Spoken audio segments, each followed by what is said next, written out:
எல்லாரும் மதன் வர்மாவை பாராட்டுகிறார்கள், உண்மை. மதன் வர்மா பாராட்டுக்குரியவர், உண்மை. மேலே தெரியக்கூடிய காய், கனி, மலர்களை பார்க்கிறார்கள். அந்த காயாக, கனியாக, மலராக மதன் வர்மா காட்சியளிக்கிறார். நாம் அந்த மரத்துக்கு கீழே, காய், கனி, மலர் தெரிகின்ற மரத்துக்கு கீழே, மரத்துக்கு கீழே இருக்கக்கூடிய ஆணி வேரையே எனக்கு நன்றாக தெரியும். ஆணி வேராக அம்மா பிரியா அவர்களும் அண்ணன் பிரேம்குமார் அவர்களும் இருக்கிறார்கள். தந்தை மகர் காற்றும் நன்றி. வள்ளுவன் சொல்லுகிறான், தந்தை மகர் காற்றும் நன்றி அவையத்து முந்தியிருப்ப செயல் என்று சொல்லுவார். தாயும் தந்தையும் செய்ய வேண்டிய கடமைகளில் ஒன்றாக சபை. சபை என்றால் பணக்காரர்கள் கூடியிருப்பதற்கு பெயர் சபை அல்ல. நிறைய நிலம் வைத்திருப்பவர்கள் கூடியிருப்பதற்கு பெயர் சபை அல்ல. வள்ளுவன் சபை என்று எதை குறிப்பிடுகிறார் என்றால், அறிஞர் பெருமக்கள், கல்வியில் சிறந்தவர்கள் அந்த சபையில் தன் மகளையோ தன் மகனையோ முன்னாடி முதலாவதாக எந்த தாய் தந்தையர் கொண்டு வருகிறார்களோ அவர்கள்தான் சிறந்த தாய் தந்தையர்கள் என்று வள்ளுவன் குறிப்பிடுகிறான். அந்த வேலையை மிக சிறப்பாக செய்திருக்கக்கூடிய ஒரு பெருமை அண்ணன் பிரேம் அவர்களையும் அம்மா பிரியா அவர்களையும் சாரும். இன்னொரு குரல், மகன் தந்தை காட்டும் உதவி, இவன் தந்தை என்னாத்தான் கொள் எனும் சொல். இப்படியான ஒரு குழந்தையை பெற்றெடுப்பதற்கு அவங்க அம்மா அப்பா என்ன தவம் செய்திருப்பார்களோ தெரியவில்லை. அப்படியான தவத்தை செய்து ஒரு குழந்தையை ஈன்றெடுத்திருக்கிறார்கள் என்று வள்ளுவன் சொல்லுகிறார். இப்படி தாய் தந்தையர் அறிஞர் சபையிலே குழந்தையை முதலாவதாக இடத்தில் கொண்டு வந்து விட்டார்கள். மகன் அறிஞர் சபையிலே ஊர் மக்களிடத்திலே என்னை ஈன்றெடுத்த தாய் தந்தையர் பெரிய மகத்தான பணி செய்திருக்கிறார்கள் என்ற பணியை செய்திருக்கிறார்கள்.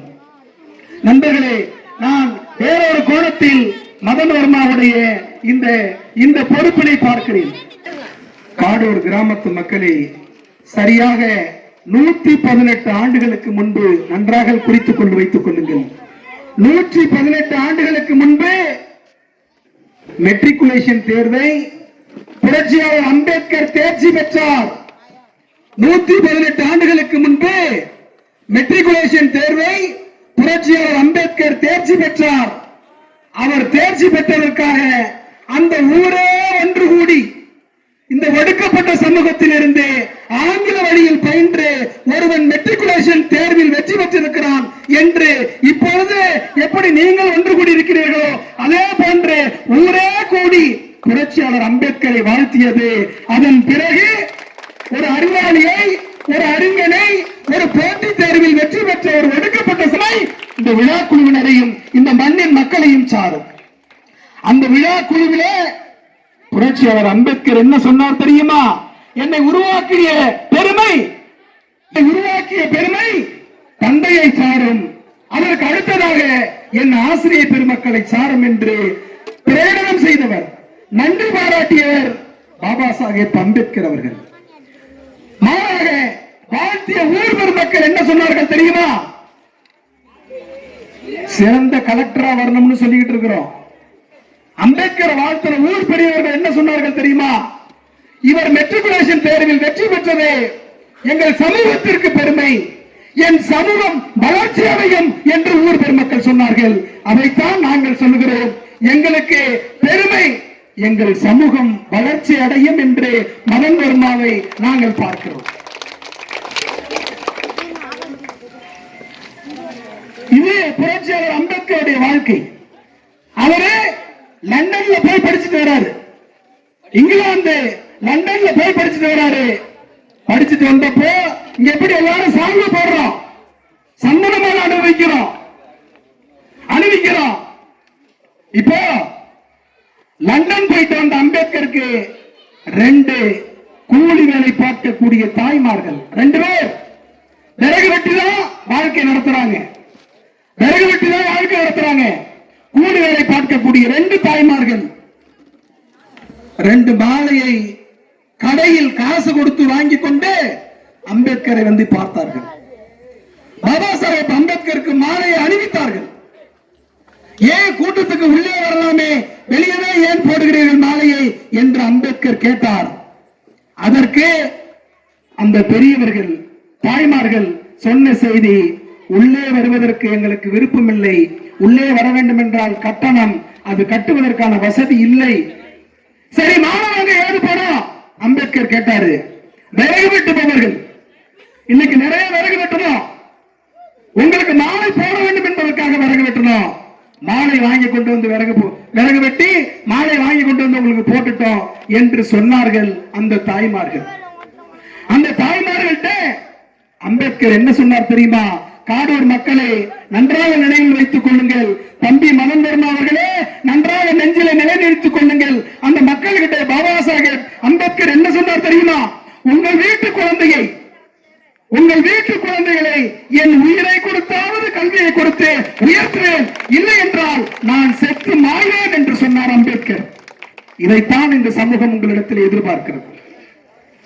இது ஒரு விளிம்பு நிலை சமூகம், அறியாமை மிகுந்த ஒரு சமூகம். இப்படியான இந்த சமூகத்தில் இருந்து இந்த ஊர் உங்களை எப்படி இந்த பாவத்தை பிரதம மந்திரி முதலமைச்சர் இந்த பாவத்தை நாட்டுக்கு அர்ப்பணித்தார் என்று சொல்கிறார்களோ, அதை போல இந்த ஊர், இந்த மண், இந்த மக்கள் உங்களை சமூகத்துக்கு அர்ப்பணித்திருக்கிறார்கள். இந்த சமூகத்துக்கு அர்ப்பணித்திருக்கிறார்கள். இந்த சமூகத்திற்காக வெளிச்சம், இந்த சமூகத்திற்கான வெளிச்சம் உங்களிடம் எதிர்பார்க்கிறார்கள். எனவே காடூர் பெரியவர்களே, தமிழ்நாட்டில் இந்தியாவில் எந்த டாக்டருக்காவது பாராட்டு விழா நடந்ததான்னா ரொம்ப குறைவு, வாய்ப்பு இல்லை. தாசில்தார் ஆனவனுக்கு வாய்ப்பு இருக்கா பாராட்டு விழா? நடத்தலாம், தப்பு கிடையாது. ஆனால் உளப்பூர்வமாக, உணர்வு பூர்வமாக, தன் எழுச்சியாக ஒரு பாராட்டு விழாவை ஏற்பாடு செய்திருப்பது தமிழ்நாட்டில் தலித் சமூகத்தில் காடூர் மக்களைத்தான் சாரம், மதன் வர்மாவைத்தான் சாரம் என்பதைத்தான் நாம் தெரிந்து கொள்ள வேண்டியது. அவருடைய அப்பா அம்மா பெரிய கல்வி அறிவு பெற்றிருக்க வாய்ப்பு இல்லை, நிச்சயமாக வாய்ப்பு இல்லை. அந்த குடும்பத்திலிருந்து ஒரு தலைமை ஆசிரியர் வந்திருக்கிறார். தலைமை ஆசிரியர் குடும்பத்திலிருந்து ஒரு மாவட்ட ஆட்சி பணி செய்யக்கூடிய ஒருவரை உருவாக்கி இருக்கிறார். கல்வி என்ன செய்யும் என்ற ஒரு கேள்வியை கேட்டோம் என்றால், ஜீரோவிலிருந்து தலைமை ஆசிரியரை உருவாக்கும், தலைமை ஆசிரியரிலிருந்து கலெக்டரை உருவாக்கும். கல்வி இதைத்தான் செய்யும் என்று புரட்சியாளர் அம்பேத்கர் குறிப்பிடுகிறார். கல்வி இதைத்தான் செய்யும். எப்பொழுதும் கல்வி செய்யக்கூடிய வேலை இதுதான். புத்தன் சொல்லுவார், மாசுகளிலேயே மிக மோசமான மாசு, மாசுகளிலே மிக மோசமான மாசு அறியாமை என்று புத்தன் சொல்லுவார். ஆக அறியாமையை போக்க வேண்டும் என்பதற்காக கல்வி பரப்புங்கள் புத்தன் சொன்னார். பின்னாளில் சாவித்திரிபாய் பூலே, பின்னாளில் தந்தை பெரியார், புரட்சியாளர் அம்பேத்கர் இப்படி அறியாமையை போக்கி போக்கி கல்வி கொடுத்ததனுடைய விளைவுதான் மதன் வர்மா போன்ற தம்பிகள் இன்றைக்கு மாவட்ட ஆட்சியராக வரக்கூடிய வாய்ப்பு கிடைத்திருக்கிறது. நான் இன்னொரு கோணத்தில் பார்க்கிறேன். எனக்கு தம்பி நல்லா தெரியும். அவருடைய திருமணத்தின் பொழுதும் நெறியாளுகை செய்தவன் நான் தான். அவருடைய இந்த பாராட்டு விழாவிலும் பாராட்டக்கூடிய வாய்ப்பு எனக்கு கிடைத்திருக்கிறது. காரல் மார்க்ஸ் உலகத்தில் ஆகச்சிறந்த அறிக்கையை தயாரித்தவர் மேதை காரல் மார்க்ஸ். ஐரோப்பா கண்டத்தையே போட்டு உலுக்கிய ஒரு மகத்தான மனிதன் காரல் மார்க்ஸ். வரலாற்று அறிஞர்கள் எப்படி எழுதுகிறார்கள்?